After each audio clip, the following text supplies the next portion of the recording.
From UFOs to psychic powers and government conspiracies, history is riddled with unexplained events. You can turn back now or learn the stuff they don't want you to know. A production of iHeartRadio.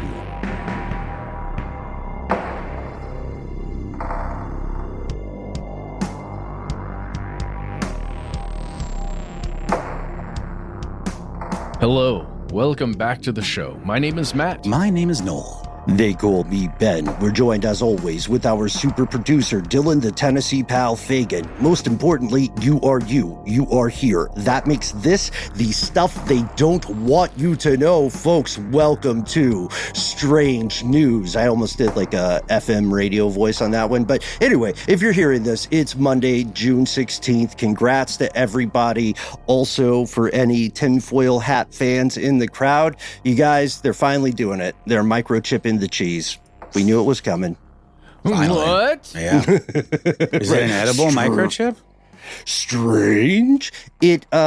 Well, I guess is that how they deploy the tracking devices into our bodies? Okay. You can eat a microchip. Technically, it's probably not in, like the food pyramid, which is itself a conspiracy. But as we know, we've talked about in the past, there's been a lot of kerfuffle over calling stuff champagne or calling stuff, Parmesan. Italy and France in particular, with their very rich food culture and history, they're very sensitive to counterfeits. So now, Parmesan cheese being one of the most counterfeited cheeses in the world, dubious distinction, is now going to have its quality and authenticity assured through the use of microchips on the outside of those big Parmigiano Reggiano cheese wheels. And this comes to us courtesy of the Parmigiano Reggiano Consortium, or PRC, which is somehow a real thing. Mm-hmm. Not the People's Republic of China, but something very different, yes. Different kind of cheese in there. Good note. Sure. So if you want to learn more about that, go to CBS News. There's a great article by Emmett Lyons. This actually happened a while ago, but we just found out about it. So check your cheese for microchips. And of course, also remember that you cannot use your Costco card as a valid form of ID at U.S. airports. We're going to get into a lot of other stuff. Obviously, those are the headlines that concerned us most. Yeah, for sure. And nothing weird going on the West Coast. No, there is. And that's very concerning as well. And we're going to get to it right after this quick break.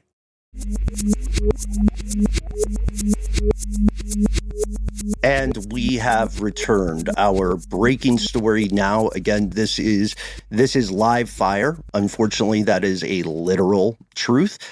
We are going to give you the quick skinny, the timeline of what's happening with the protest in Los Angeles. Now, this has gripped a lot of headlines, but unfortunately, a lot of those headlines have been pushing various narratives. Here's what you need to know, folks. On June 6th, 2025, there were protests in Los Angeles, and these protests had been bubbling for a while, not just in LA, but across the world, here in Atlanta as well.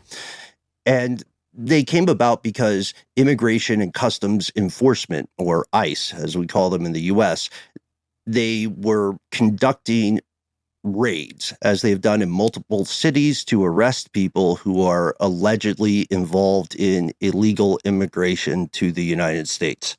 Protesting is an inherently American thing, right? This country is founded on the idea of protesting.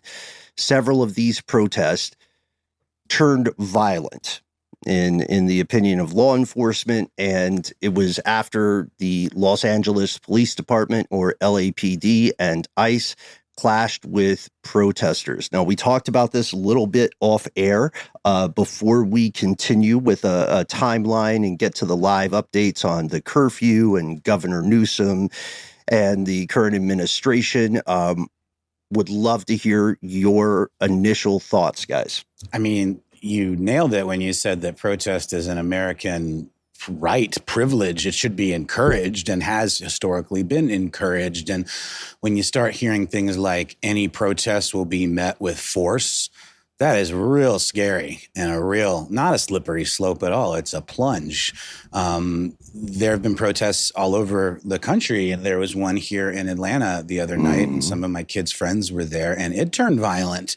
And a source from the inside, who I have every trust in, said it was cops that were instigating the violence and not the protesters. This notion from the administration that these are paid agitators just sounds so retrograde and like the kind of stuff that would have been said by like a Boss Tweed type individual. It just freaks me out.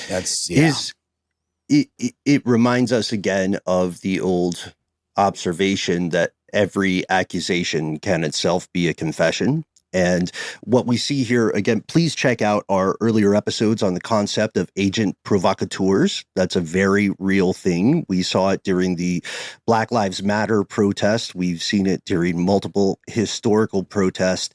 One of the most disturbing things for a lot of observers here is the idea that the California National Guard was sent in along with Marines without the consent of California's governor, Gavin Newsom. It has happened before that the National Guard would be called in to a state or to a region without the consent of the governor, but that's very rare. As a matter of fact, one of the last times that happened before now was when the schools were integrated post-segregation. And this is the opposite, right? The governor of California is saying, we don't need the National Guard activated. And the current administration is activating the National Guard without the consent of the governor, which is hinky, as our pal Chuck would say. And if I'm not mistaken, calling for his arrest sort of in jest, but not, I don't know, right? Not in jest. I mean, you know what I mean, though? The way he says it, everything's kind of veiled in this sort of sarcasm almost, but then people start repeating it. And he even claimed, I believe, that he did talk to the governor, and the governor says that that's just not true. The governor told the border czar to come arrest him and told him, hey, Newsom said, look, this is where I am. Come get me. We can play a quick clip of Newsom's recent statements. I think it will be worth our time. Okay, this is Governor Newsom talking just a few hours ago as we record on Wednesday, June 11th. This is about you. California may be first, but it clearly will not end here. Other states are next. Democracy is next. Democracy is under assault before our eyes. This moment we have feared has arrived. So we'll stop there. You can see Newsom's statements in full online for now. Right there, before we continue, so I'm not monologuing, what are our initial reactions to that statement? It's very weird, and attempting to not get too political about it is difficult, right? In some of these situations, because it does feel as though fear is the thing. That's what this is. It's supposed to be fear. In my opinion, that move is to instill fear in other people who are not at that protest. That is like the reason why you do it. I've been recalling a lot of conversations I've had with my parents. I'm sorry to do this one more time, guys. You know this already. My parents in 1970 on May 4th were at Kent State University when there was a demonstration, 2,000 people on the Commons, and the Ohio National Guard showed up to try and bring law and order to that situation. You had a governor that was upset about it. And you had, a president that was upset about it, and you had a lot of pressure from above, from the authorities of people in power, trying to quell sentiment, right? And it wasn't just about the sentiment of all of those or mostly students gathered on the Commons. It was about the national sentiment of being angry, right? At actions that the federal government was taking. But in that situation, you had, it's so crazy to me. In 13 seconds, 4 students got killed, 9 got injured by National Guard members because of the confusion, because of the fear that everyone is feeling in those moments when there's a standoff, right? And it just reminds me that in every situation like this, when you have people who are armed, no matter what those armaments are, with non-lethal or not, it is such a dangerous situation. Democracy as well is fragile. And as someone who has participated in protest and kerfuffles abroad, one of the primary things that we warn people about is not to be involved, right? As you're saying, the idea of fear, the idea of pushing people away from a thing, it is immensely and darkly hilarious to me that the NRA of all lobbies and associations has not weighed in with a statement about resisting tyranny. Dare I say, a bit hypocritical. But we do have to remember, again, the fragility of the social compact, right? It seems like it works. It seems ironclad until it is not. Roughly 700 Marines from really like a real hellhole. I'm just going to say it. Sorry, guys. If you're veterans or Marines in the crowd tonight, you know what we're talking about. 29 Palms, that's where those folks are coming from. And those 700 Marines estimated, they have a specialization in riot control and urban warfare. However, that is turning the military upon civilians who have not gone to court, have not been convicted of a crime. It is a worrisome thing. As we record tonight on Wednesday, June 11th, once more, there is a curfew in effect in Los Angeles. The curfew is from 8 p.m. to 6 a.m., which honestly is logistically improbable, just given Los Angeles traffic. Not to make a SNL joke out of this whole thing, but LA traffic is terrible. So how are they going to get home by 8? Yeah, a lot of the stuff that I was seeing too was people on the highways, like standing on cars and stuff, and sort of like occupying the interstates and physically blocking traffic. And the LAPD vehicles that got run out and run down, the exchange of tear gas. There's some black bloc protesting. I am certain there are some agent provocateurs. Well, that was my question. Can't that be employed on both sides, though? And I'm not trying to be a conspiracy theorist here, but it certainly seems like a plot twist in a political machination of turning protests, in the favor of the people being protested against by delegitimizing it, perhaps by injecting violence into it themselves. I don't know. Yeah. Again, check out our episodes on agent provocateurs. That's exactly what you're describing. And it makes hellish sense. Critics of the current administration are by and large convinced that there is a concerted effort to some degree to push a situation such that a member of law enforcement or the military or the National Guard is injured, or maybe even maybe fatally injured, such that the Insurrection Act could be called upon, such that there could be a declaration of martial law, rinse and repeat tactic replicated in other states. This is live fire. This is a serious thing. And just for full disclosure, and I checked with them before saying this on air, touched base with some of our LA friends, some of whom wish to remain anonymous, some of whom are happy to report that they are okay.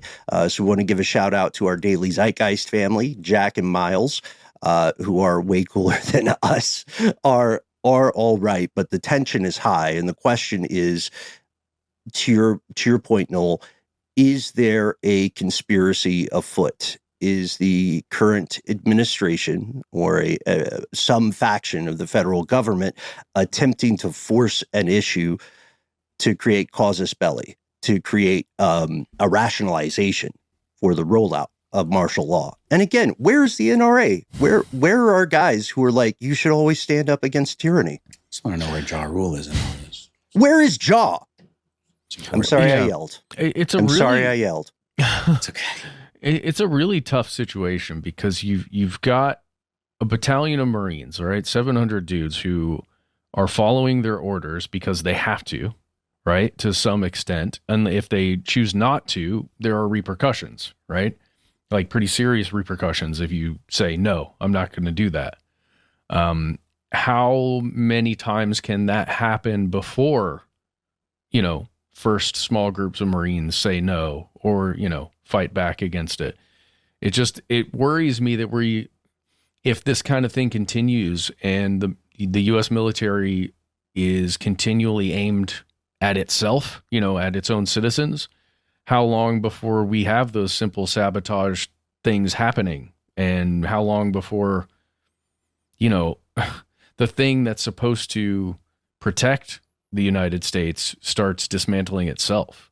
Right. And Ouroboros, what occurs when it begins to eat its own? And that's always been a structural or systemic possibility, right? With the way the U.S. government is created, right? The way the org chart works.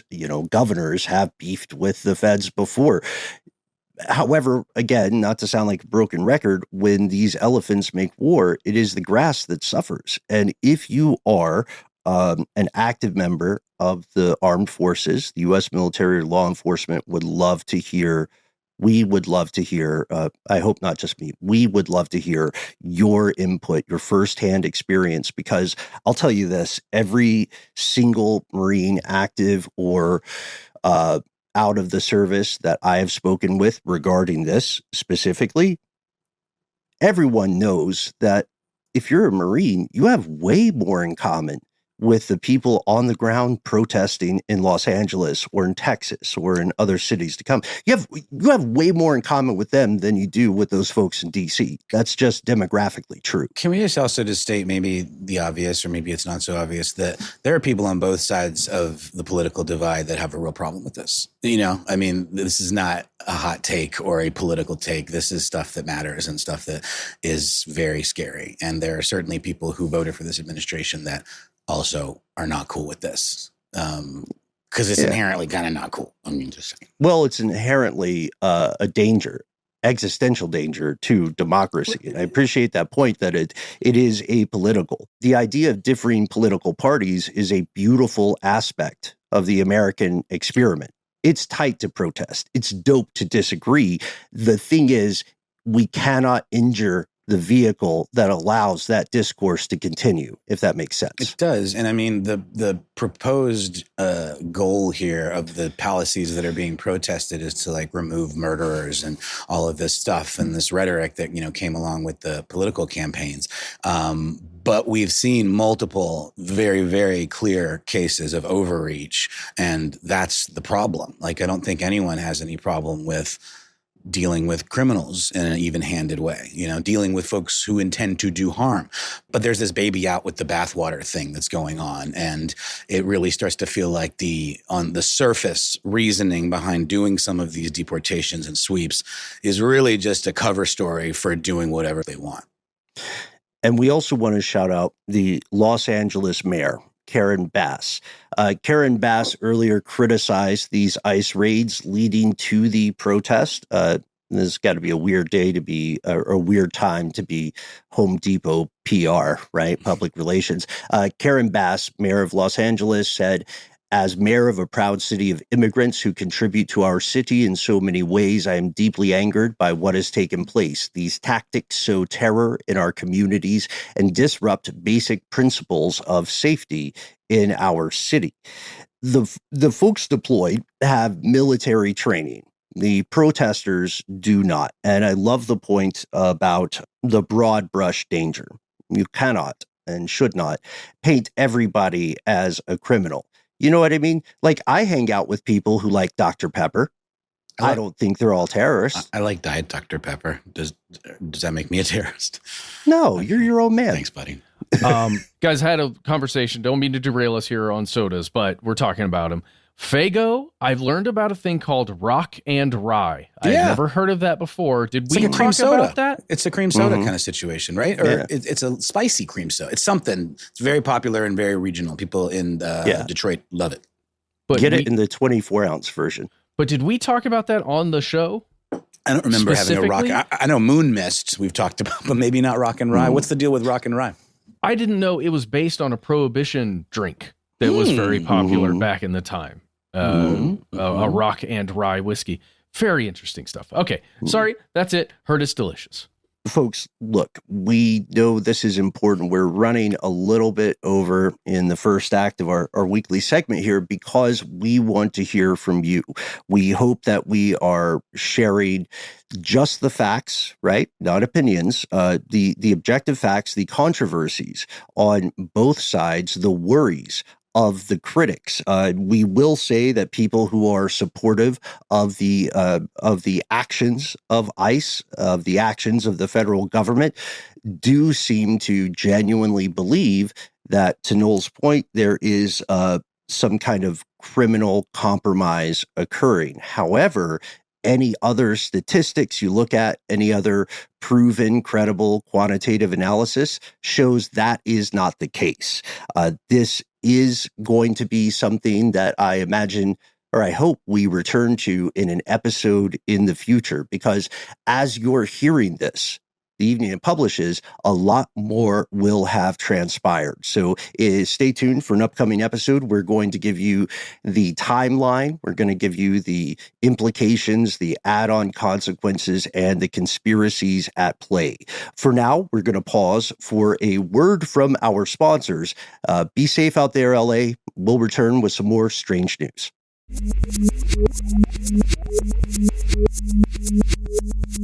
And we've returned with strange news and a story that I've been kicking around the dock for a couple weeks now and just kept not getting to. But I think though it's maybe a couple weeks old, it's worth discussing because it's something that we feel very passionately about, which is the implementation of AI, the future of AI, this idea of an AI bubble, the term being grossly overused in and of itself. And this is just, I think, a really telling example of AI overreach. Literally, there's a company that was called Builder.ai that has collapsed under the weight of its AI scamming. Essentially, the billion-dollar company that received some investment money from the likes of Microsoft, valued at $1.5 billion. The startup essentially masqueraded manual labor, programmers, developers, whatever, freelancers doing this kind of manual work as machine learning for quite some time, totally bilking its investors and the public into believing that they had this entirely AI-driven platform that could, I believe their goal was creating software, like essentially building platforms. They described its AI system, AI in hard quotes there, as a fully autonomous tool that could build software, quote, as easy as ordering pizza. But I believe it was Bloomberg who did an expose showing that engineers in Noida, I believe, and Bangalore were actually the ones behind the work that was being done, that was being passed off as machine learning. And it refers to this concept that I haven't heard until very recently called AI washing. It's this idea that it's so popular and the hot new thing now that people are doing this very thing, past AI-ifying things when it actually isn't that, or using it as sort of a buzzy way of, making some headlines or whatever. And this is obviously the beyond the pale, total scamster version of that. It's like when you put digital in front of every piece of technology in the 1990s. 1,000,000%. Right? Now I've got a digital toaster. Totally. Now I've got an AI toaster. Oh, my AI crypto-backed toaster will make artificial organic toast for you. Organic's another bull. It's all computer. And I think, were we talking about this, Noel? I can't remember if it was on air previously or just an off-air conversation. This shows the bubble of AI being burst, like the valuation goes crazy. Also, these folks were backed by Microsoft. That's exactly right. Yeah, for sure. I had mentioned that, as well as, other venture capitalists that were involved, a $1.5 billion valuation. It's a big deal. A former engineer for the project from Bangalore had this to say. This is a piece on TechSpot that I think is jumping off of a lot of that Bloomberg reporting. We were told to never mention our location or use Indian English phrases. So they were basically instructed to pretend to be AI. And it's another thing we see too with companies like Tesla that are pushing and pushing and pushing this automated stuff that actually is people remote controlling things behind the scenes, like these robots that were, trotted out at this big public, kind of event, this gala thing, as being these autonomous creations. But then it was exposed that they actually had people in other rooms controlling them with remote, like puppeteering these things, which makes them essentially animatronic and not AI at all. So that's an early example of this. And I think we're just going to keep seeing more of it. But yeah, I don't know, guys. Any thoughts here? It does feel like I'll just wrap up my part of this by saying that the Bloomberg reporting indicated that this artificially inflated Builder.ai's revenue by up to 300%. Audits later revealed 2024 revenues totaled around $55 million, which is a fraction of the $220 million projected to investors. So like frauds within frauds with this one, y'all. But yeah, thoughts? Sounds like standard practice to me. No, not really. It is one of those things where when you've got a big company like that and you're trying to get investors, you do anything and everything you can. And if you can, I don't know. It feels like if you can pull off a grift like that, people are going to be doing it. Whether it's just goosing numbers or faking an entire thing. I don't know. I'm not saying everybody's doing that. It just feels common. Yeah, but it does feel like the kind of thing that is eventually going to catch up to you. The last bit that I want to mention from the article is Microsoft invested $455 million back in 2023. And they actually included plans to onboard this technology with some of their platforms in their suite. And, say what you will about the quality of Microsoft's tools in their suite. Not great, but they're very widely used, in business and corporations that have these, enterprise versions of these tools. What really led to the collapse was when Viola Credit, a creditor involved in the project, seized $37 million from their accounts after it uncovered inflated financials, leaving just around $5 million in restricted funds. And they also owe $85 million to Amazon for cloud services. So that's just like their cloud storage bills or something. It's not clear to me whether Amazon was an investor, because they also list $30 million to Microsoft. But it does say for cloud services. So I guess they were using both of those enterprise solutions or whatever. So yeah, I don't know. It's pretty wild. They've had records subpoenaed, and it is a real show, and really points to this whole concept of AI washing that I think is super interesting. Really quickly, I just want to move on to another sort of more lighthearted story, Ben, that I think you'll appreciate. And I'm curious as to whether you've seen this. It's pretty new. In your travels in Japan. For quite a few years now, there's been a bit of a battle about escalator etiquette in Japan, in different areas. Apparently, in some areas, you're supposed to walk on the left and stand on the right. And in others, you're supposed to stand on the right and walk on the left. And so I guess but there's a lot of government kind of finger wagging at walking on escalators at all. So now there's this new government initiative that is designed to encourage people to stand still on escalators. The name of the initiative and the folks that are working to spread its message is the Stop and Stand Squad, which is essentially paying Japanese citizens a pretty respectable wage. Based on some reporting that I saw, it was like above the average that an individual might make working at like a cafe or a restaurant or something like that, or a bar. And team members are paid for 6 hours of daily work standing on these escalators. You could look at it as preventing folks from actually walking up the escalators, or you could just say that they're encouraging this etiquette. But they actually have these giant stop hands, like foam hands on their backs. And they're wearing, I don't know if this is as a uniform, but it looks like they're wearing like a red kind of parka and some light pants, but that could well be this individual's, personal fashion choice. But it just says stop in two different text styles. It just says stop in English in the middle, real big, and then it has one version on top and another on the bottom. I just think it's funny and interesting. And I don't really see what the issue is with the stand on the right, walk on the left. But is it maybe a product of it not being kind of universal across the area? You tell me. I don't know. It's funny, guys. Yeah, it's city by city, which to your point can be confusing. I think the first version I heard of this was in Nagoya a few years back. And to your question there, Noel, this is my understanding. I don't have the research on this, but from what I remember, part of the issue was that there were a lot of people with disabilities and elderly people. As Japan's demographics continue to shift, elderly people were worried because they were getting hit. There might be accidents on the escalators. I think the Japanese government or the municipalities call it improper use. And hundreds of folks look, if you've been in an airport, you've been in any public space with a big escalator, you know that there is a higher than average likelihood of somebody running to something, right? Excuse me, gotta get my plane. Excuse me. This illegal fungus I smuggled is gonna die if I don't sneak it past customs. So there is a real need, but I love your description of paying people to make folks stand still. This comes along with a wave of other what are sometimes called wacky Japanese laws. I don't know if you heard this, but Japan has also banned flashy baby names. Yeah, I was going to mention recently. that too, like Pikachu and such, or things that are Nike. that are more like brand centric. And then, I mentioned a podcast that I enjoy called Weird AF News with Jonesy.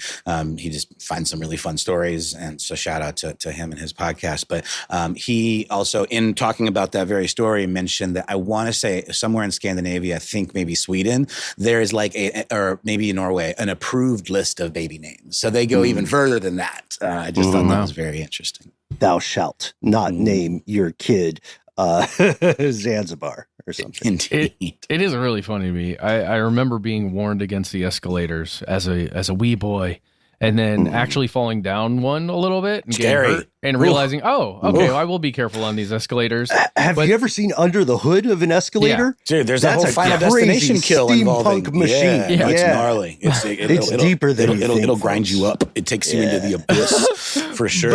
But at the same time, it does. Ben, I keep getting an image now of an aging population and just being like, God, be careful with the escalators, please. But then it's real. Yeah. It does feel like, well, maybe let's invest in more elevators or lifts of different kinds. It is an aging infrastructure. I mean, wouldn't you guys argue that the escalator is a little dated in general? It's just like, have you ever been to like malls where like the escalators just don't even work? And then you're basically just climbing up really sharp, scary stairs. Shout out to Mitch Hedberg. Yeah. Escalators never break. They become stairs, as he says. This is true. This is true. I get it. I get where we're coming from. It's also, I think, a parable about how governments can try their best to help a population, but it's all in the approach, right? It's all in the bedside manner. Or like if you, there was another thing where, Japan has a quite punishing work schedule or cultural expectations of work hours.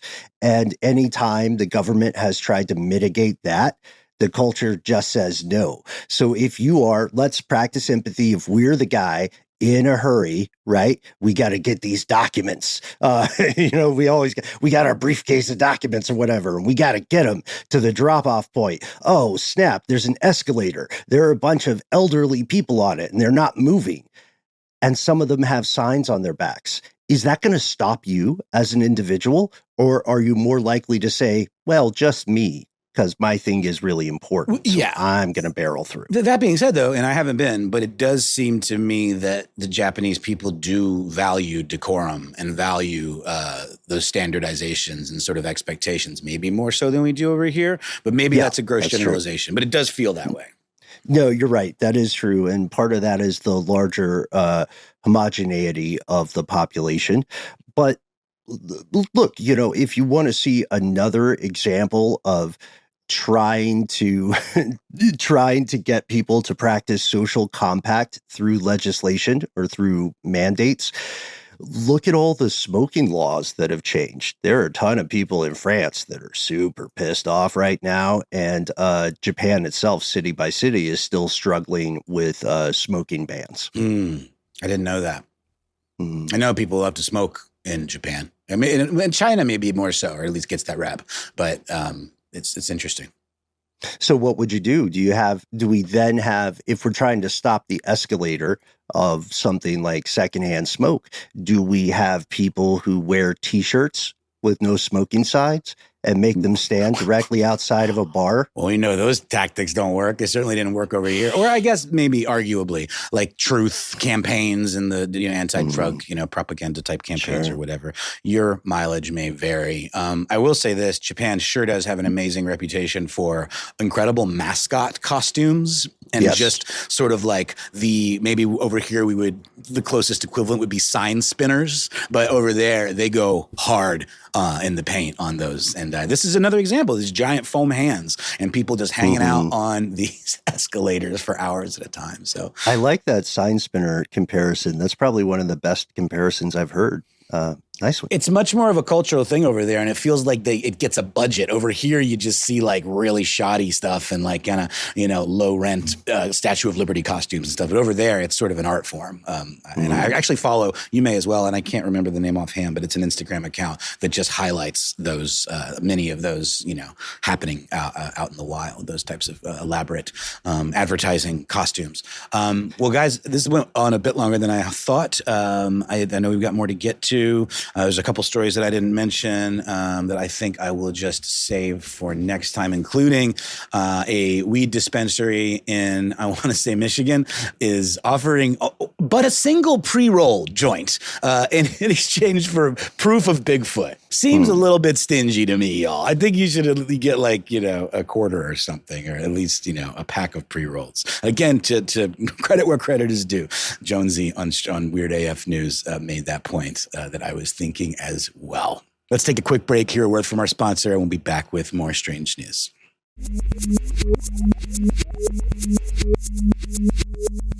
And we've returned. Guys, up top, I have two equally important, vital updates that are coming out in the news right now. The first one is checking back in with the private companies attempting to land on the moon. We last talked about it in early March, I think. Maybe we recorded it in late February, but I think it was March when it came out. We talked about several other companies and updates to their attempts to make lunar landings happen.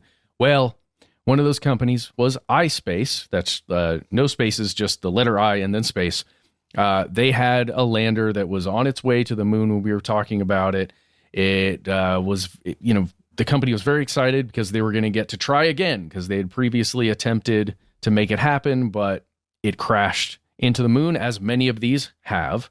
Only a few. I think Firefly is the only company that we talked about that actually made a successful landing since then. But this one, iSpace, unfortunately failed because communication was lost between the team at iSpace, which is Tokyo-based, and the lander itself as it was about to happen, you guys, and they lost comms with it. A very, very sad situation there because it had a mini rover on it. It was going to do all kinds of cool stuff. Just if you think about the hundreds and hundreds of hours of, that all of these engineers put in, and then it was all, unfortunately, for naught. Well, it wasn't for naught because there's learning, right? Just in every time you fail, you learn. That's what I keep telling my son. Yeah. That's how science works. Yeah. Yeah. We talked about that too previously, in state-supported initiatives as well. Just getting out of the atmosphere is tough. I believe we were all collectively baffled and humbled by our bare top line understanding of the math that goes into taking off from an object like Earth moving so quickly and then somehow landing on another thing moving around that planet. It's great. You know what I mean? Even crash landing on the moon is an enormous success. You hit the thing. You know what I mean? Yeah, you got there. You know what I mean? Yeah. It really is like darts. Like you at least hit the board. So in this instance, it appears that the laser system that iSpace was using on this particular lander to estimate the altitude of the lander, like basically the distance away from the moon, it didn't work properly, so it crashed right into it, which made me think about those Waymo systems that use lasers and all these other self-driving systems that use lasers to detect how close something is. They're like the kaiju Jaegers in Pacific Rim, the sequel, Pacific Rim Uprising. I don't trust them.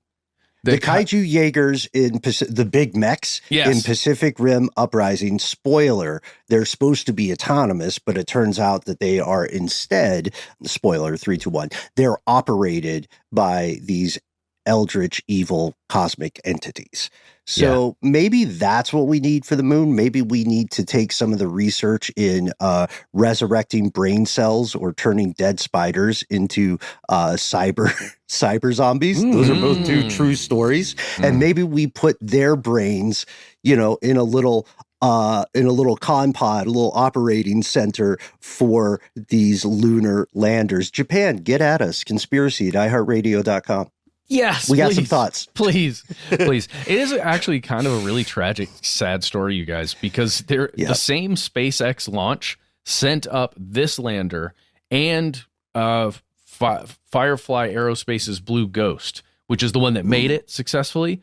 The same launch. Both of these were on that launch. And then iSpace's lander just kind of took a different route, a different way to get to the moon, and took a lot longer, then spent a whole month orbiting around the moon before it attempted landing.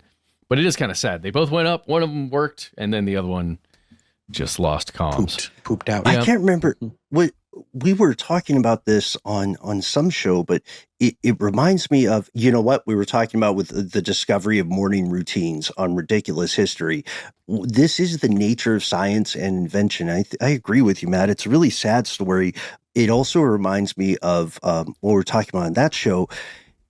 Imagine, if you will, fellow conspiracy realists, how many people tried to invent a plane or a method of flight and immediately died before a plane was finally invented. This is the era we are in right now. So not all of these initiatives are going to meet their own metrics of success, but each one contributes, right, to the ultimate success. So there are shoulders of giants.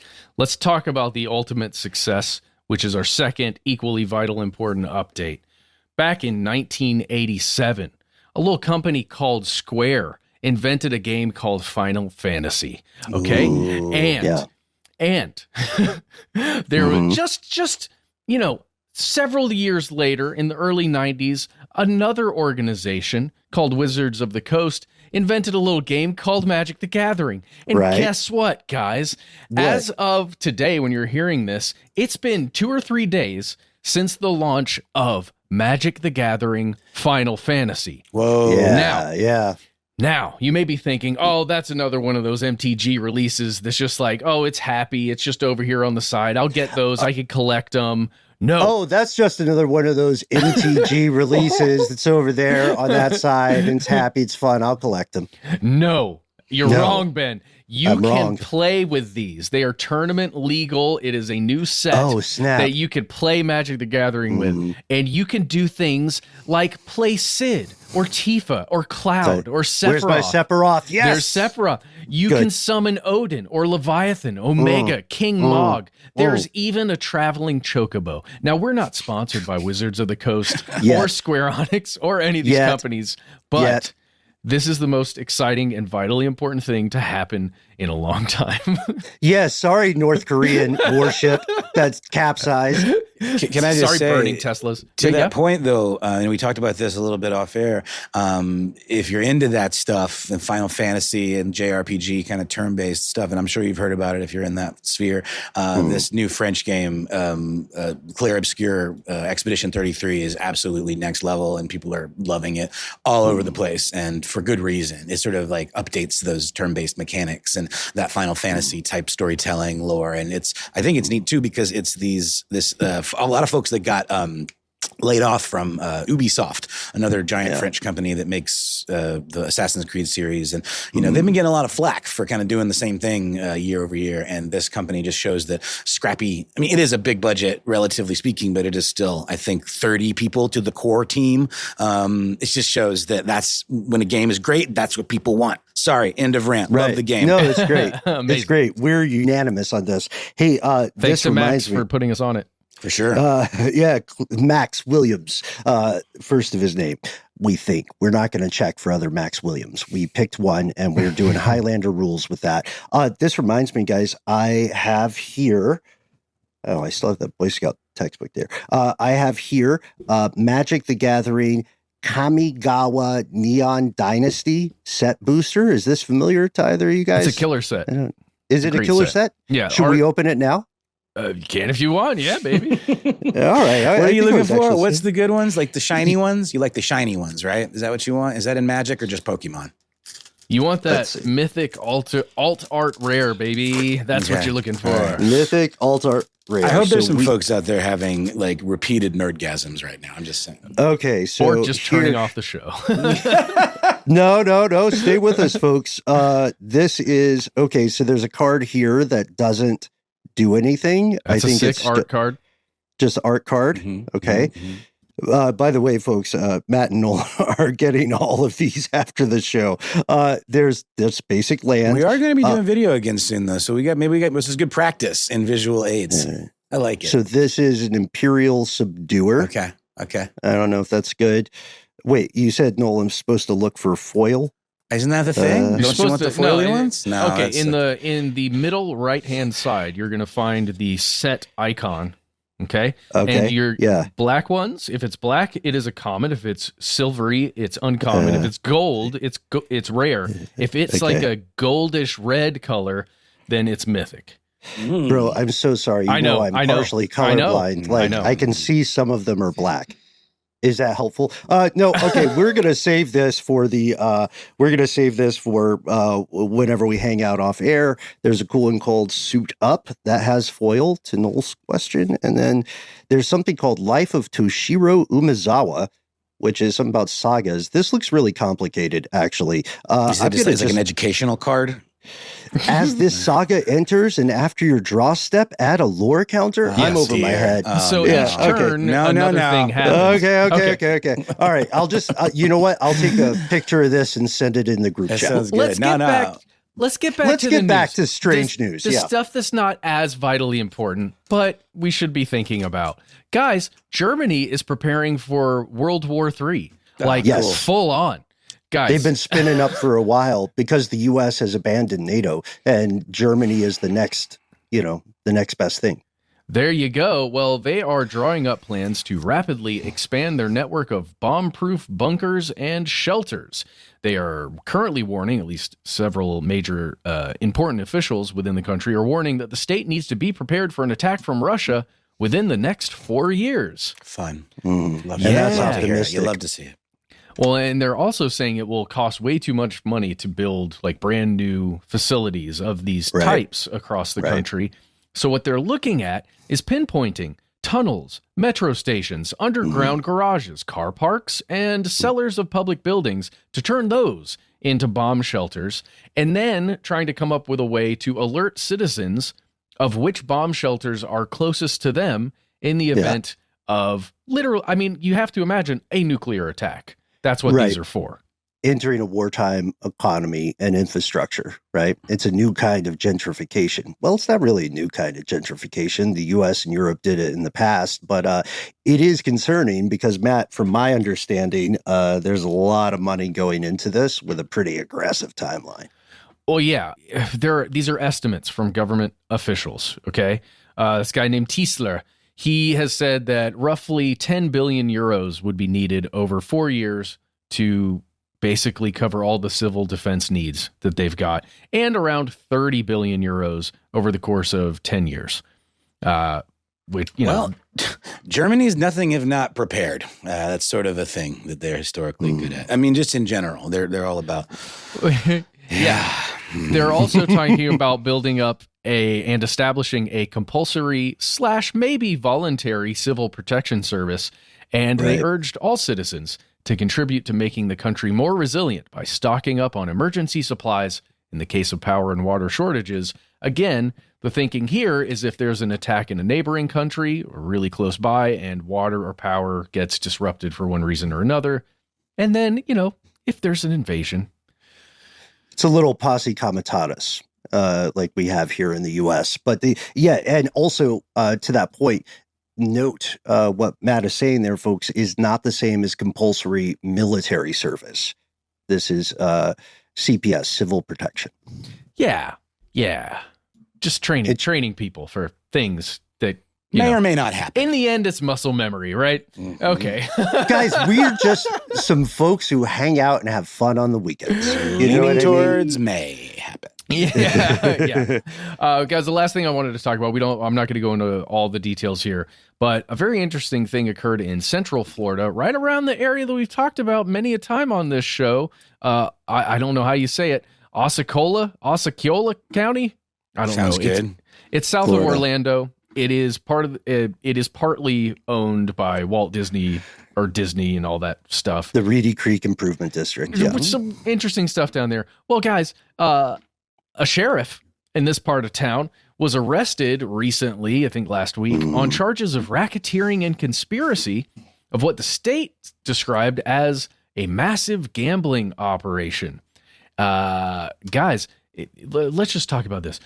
This gentleman, Sheriff Marcos Lopez, he allegedly took campaign contributions and personal payments, to do this whole thing, as well as protected the gambling operation, with the sheriff's office, which is generally looked down upon.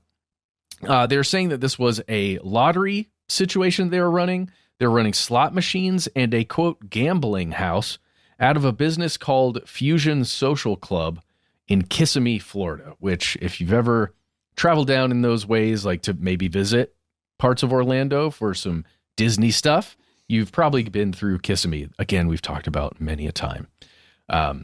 The organization, according to officials, took in $21.6 million in illicit proceeds.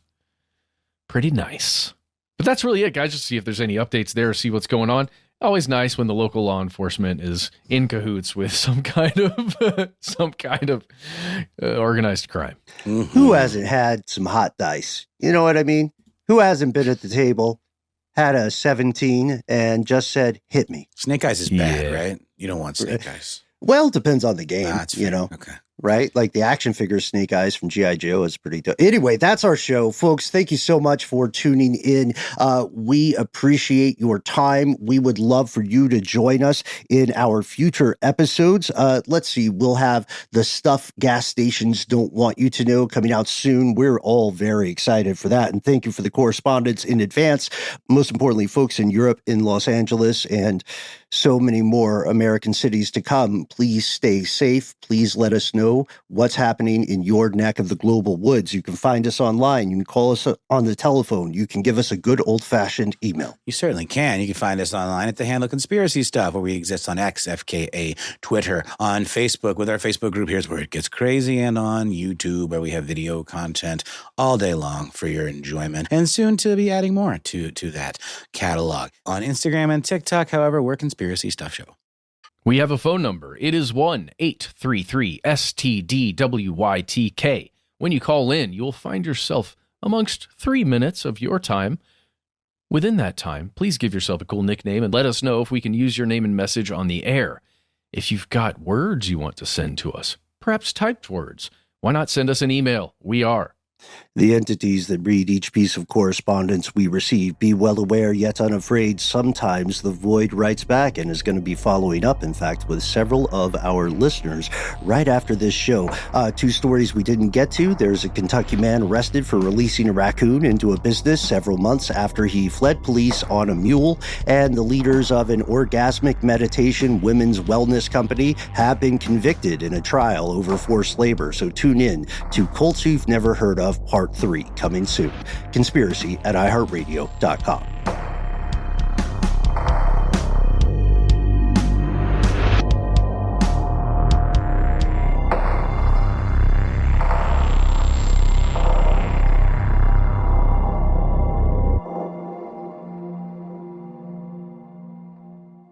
Stuff They Don't Want You to Know is a production of iHeartRadio. For more podcasts from iHeartRadio, visit the iHeartRadio app, Apple Podcasts, or wherever you listen to your favorite shows.